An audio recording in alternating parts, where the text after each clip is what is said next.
بسم اللہ الرحمن الرحیم یا ایھا الذین آمنوا اوفوا بالعقود احلت لکم بہیمۃ الانعام الا ما یتلی علیکم غیر محل الصید وانتم حرم ان اللہ یحکم ما یرید یا ایھا الذین آمنوا لا تحلوا شعائر اللہ ولا الشہر الحرام ولا الہدی ولا القلائد ولا آمین البیت الحرام یبتغون فضلا من ربهم ورضوانا وَإِذَا حَلَلْتُمْ فَاصْطَادُوا وَلَا يَجْرِمَنَّكُمْ شَنَآنُ قَوْمٍ أَنْ صُدُّوكُمْ عَنِ الْمَسْجِدِ الْحَرَامِ أَنْ تَعْتَدُوا وَتَعَاوَنُوا عَلَى الْبِرِّ وَالتَّقْوَى وَلَا تَعَاوَنُوا عَلَى الْإِثْمِ وَالْعُدْوَانِ وَاتَّقُوا اللَّهَ ان اللہ شدید العقاب آمنت باللہ صدق اللہ مولانا العظیم ان اللہ وملائکتہ یصلون علی النبی یا ایھا الذین آمنوا صلوا علیہ وسلموا تسلیما الصلاۃ والسلام علیک یا سیدی یا رسول اللہ وعلی آلک واصحابک یا سیدی یا حبیب اللهم صل على سيدنا مولانا محمد النبي وعلى أزواجه أمهات المؤمنين وعلى آله وآبائه وأجداده وأولاده أجمعين برحمتك يا أرحم الراحمين. أحمد سبقات الحمد لله تعالى آج درس قرآن میں سورہ مائدہ کی ابتدا کی جا رہی ہے. رب العالمین کے فضل و کرم سے سورۃ النساء پایہ تکمیل کو پہنچی. رب العالمین کی بارگاہ میں التجا ہے کہ جو کچھ ہم نے سنا، جو سنایا، جو صحیح صحیح یاد رہا، اس پر خالق کائنات عمل کرنے کی توفیق عطا فرمائے. احباب سے وقار سورہ مائدہ مدنی سورہ مبارکہ ہے.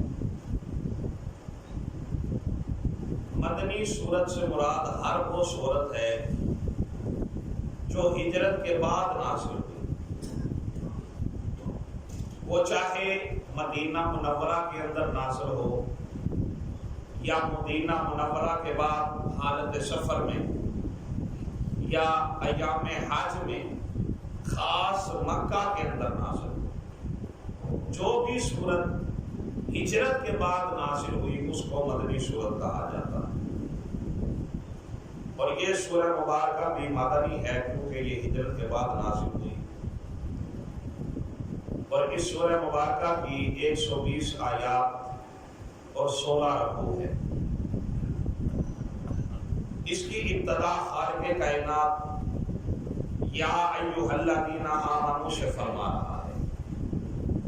سورہ نساء کی ابتدا یا ایھا الناس سے کی گئی. وہاں پر خالق کائنات نے ساری انسانیت کو خطاب فرمایا، لیکن یہاں پر ایمان والوں کو، مومنین کو خطاب کیا جا رہا ہے.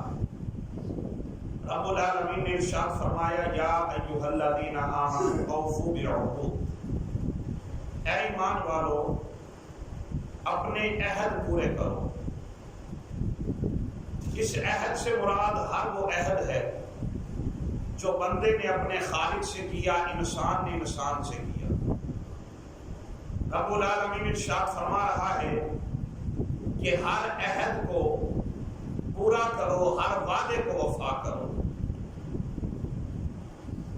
احلت لکم بہیمۃ الانعام، اور فرمایا کہ بے زبان مویشی تمہارے لیے حلال کر دیے ہیں۔ اس سورہ مبارکہ کے اندر حلال و حرام کا تذکرہ ہے۔ حضرت ام المومنین جناب اماں عائشہ صدیقہ سلام اللہ علیہا آپ فرماتی ہیں کہ یہ وہ سورہ مبارکہ ہے جس میں حلال اور حرام کا تذکرہ ہے، لہذا جس کو خالق کائنات نے حلال قرار دیا اسے حلال جانو، جسے حرام قرار دیا اسے حرام جانو۔ رب العالمین ارشاد فرما رہا ہے احلت لکم بہیمۃ الانعام، بے زبان مویشی تمہارے لیے حلال کیے گئے، گائے، اونٹ، بکری وغیرہ چارہ کھانے والے، سبزہ کھانے والے جانور، الا ما یتلی علیکم، سوائے ان کے جن کا آگے ذکر کیا جائے گا۔ یعنی رب العالمین ارشاد فرماتا ہے کہ مویشی تمہارے لیے حلال ہیں، ان میں بعض جانور ایسے ہیں جو تم پر حرام کر دیے گئے ہیں، جن کا تذکرہ آئندہ آنے والا ہے۔ غیر محل الصید وانتم حرم، فرمایا کہ یاد رکھو احرام کی حالت میں تم شکار نہیں کر سکتے۔ شکار ویسے حلال ہے لیکن احرام کی حالت میں بہت سی حلال چیزیں ہم پہ حرام ہو جاتی ہیں۔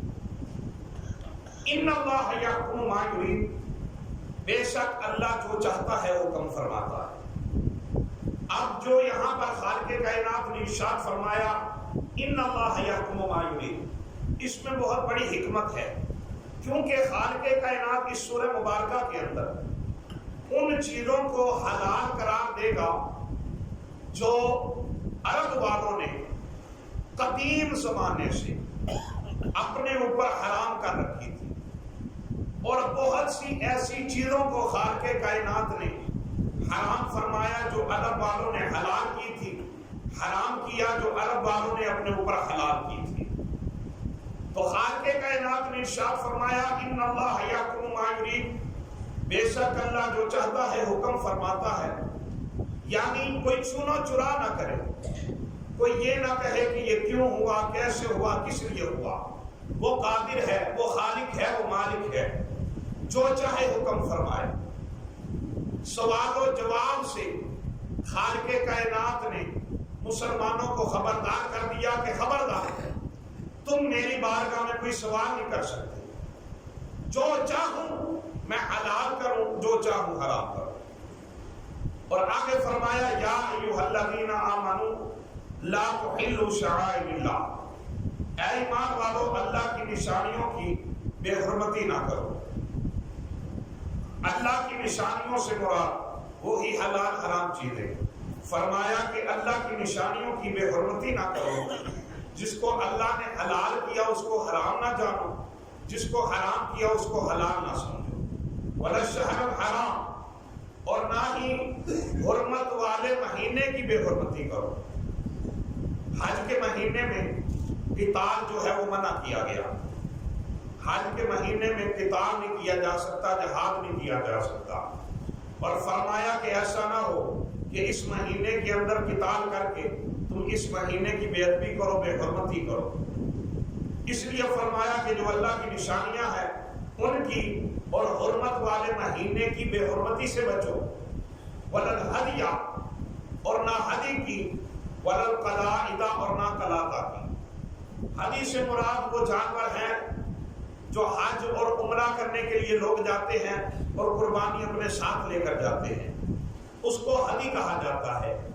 اور قلادہ سے مراد وہ جانور ہے جو حرم کی طرف قربانی کے لیے بھیجا جائے، کعبے کی طرف، اس کے گلے میں پٹا ڈال دیا، ہار ڈال دیا، تاکہ لوگوں کو اس بات کا علم ہو جائے کہ یہ وہ جانور ہے جو قربانی کی طرف کعبہ میں جا رہا ہے، لہذا اس کے ساتھ کوئی چھیڑ خانی نہ کی جائے۔ اس لیے رب العالمین نے ارشاد فرمایا نہ ہدی کی بے حرمتی کرو، نہ قلادہ کی۔ ولا آمین البیت الحرام یبتغون فضلا من ربهم ورضوانا، اور نہ ان لوگوں کی جنہوں نے اپنے رب کا فضل اور اس کی رضا تلاش کرنے کے لیے مسجد حرام کا قصد کیا، جو مسجد حرام کی طرف اس کا فضل اور اس کی رضا تلاش کرنے کے لیے جا رہے ہیں، ان لوگوں کی بھی بے حرمتی نہ کرو، ان کے مالوں کو محفوظ رکھو، ان کی جانوں کو محفوظ رکھو۔ وَإِذَا حَلَلْتُمْ فَاصْطَادُوا، اور جب تم احرام اتار دو تو پھر تم شکار کر سکتے ہو۔ یعنی رب العالمین نے پہلے فرمایا کہ احرام کی حالت میں تم شکار نہیں کر سکتے، لیکن جب احرام اتر جائے، احرام کھول دیا جائے، پھر مباح ہے، تم شکار کر سکتے ہو۔ وَلَا يَجْرِمَنَّكُمْ شَنَآنُ قَوْمٍ، اور کسی قوم کی عداوت تمہیں ہرگز نہ اکسائے، أَن صُدُّوكُمْ عَنِ الْمَسْجِدِ الْحَرَامِ، کہ انہوں نے تمہیں مسجد حرام سے روکا۔ یہاں پر ذکر ہے اس دن کا جب سرکار دو عالم صلی اللہ علیہ وسلم اپنے غلاموں کے ساتھ، اپنے اصحاب کے ساتھ عمرہ ادا کرنے کے لیے جا رہے ہیں۔ مقام حدیبیہ پہ پہنچے، پتہ چلا کہ عرب کے لوگ، مکہ کے لوگ کہہ رہے ہیں کہ سرکار دو عالم صلی اللہ علیہ وسلم آپ مکہ میں نہیں آ سکتے، ہم ان کو عمرہ ادا نہیں کرنے دیں گے۔ سفیر بنا کے حضرت عثمان کو بھیجا گیا۔ حضرت عثمان غنی ذو النورین رضی اللہ تعالی عنہ، آپ نے مکہ والوں سے جا کے کہا کہ ہم جنگ کے ارادے سے، قتال کے ارادے سے نہیں آ رہے، ہم نے تو صرف عمرہ ادا کرنا ہے، کعبۃ اللہ کا دیدار کرنا ہے، طواف کرنا ہے، عمرہ ادا کرنے کے بعد ہم چلے جائیں گے۔ تو مکہ کے لوگ کہنے لگے عثمان تمہیں اجازت ہے عمرہ کرو، لیکن نبی پاک صلی اللہ علیہ وسلم اور ان کے دیگر غلام عمرہ ادا نہیں کر سکتے۔ تو آپ نے فرمایا اگر مصطفیٰ نہیں کر سکتے تو میں نے کیا کرنا؟ جو مصطفیٰ ادا نہیں کر سکتے تو ان کی اجازت کے بغیر اور ان کی تشریف آوری کے بغیر میں نے عبادت کر کے کیا کرنا ہے؟ کیونکہ میری نظر میں وہ عبادت ہے ہی نہیں جو مصطفیٰ کے بغیر کی ہے۔ جو نبی پاک صلی اللہ علیہ وسلم آپ کے بغیر عبادت کی جائے وہ عبادت نہیں ہے۔ تو خالق کائنات نے ارشاد فرمایا کہ ایک مقام وہ تھا جب کفار نے تمہیں روکا، ان لوگوں نے 6 سال تک نہ تمہیں حج کرنے دیا نہ عمرہ کرنے دیا۔ اب یہ نہ ہو کہ ان کی عداوت میں، ان کے بغض میں تم ان لوگوں کو عمرہ کرنے سے روکو۔ ان تعتدوا، اگر تم نے ایسا کیا تو یہ تمہاری طرف سے زیادتی ہوگی، لہذا زیادتی نہ کرو۔ وتعاونوا علی البر والتقوی، بلکہ نیکی اور پرہیزگاری کے کاموں میں ایک دوسرے کی مدد کرو، معاونت کرو۔ ولا تعاونوا علی الاثم والعدوان، برائی اور ظلم کے معاملے میں ایک دوسرے کی معاونت نہ کرو، ایک دوسرے کی مدد نہ کرو۔ واتقوا اللہ، اور اللہ سے ڈرتے رہو۔ ان اللہ شدید العقاب، بے شک اللہ کا عذاب سخت ہے، بڑی شدت والا ہے۔ تو خالق کائنات نے منع فرما دیا کہ ایسا نہ ہو کہ پہلے ان لوگوں نے تمہیں روکا، اب تم انہیں روکو۔ اگر ایسا کیا تو پھر تم میں اور ان میں فرق کیا رہ جائے گا؟ یہ ایمان والوں میں خالق کائنات نے خصلتیں ڈال دی کہ تم کبھی بھی کوئی ایسا عمل نہ کرنا جس سے لوگ کہیں یہ کیسے لوگ ہیں، یہ کیسے مسلمان ہیں۔ لہذا ایمان والوں کو چاہیے کہ وہ صرف معاف کرنا سیکھیں، وہ صرف معاف کرنا سیکھیں۔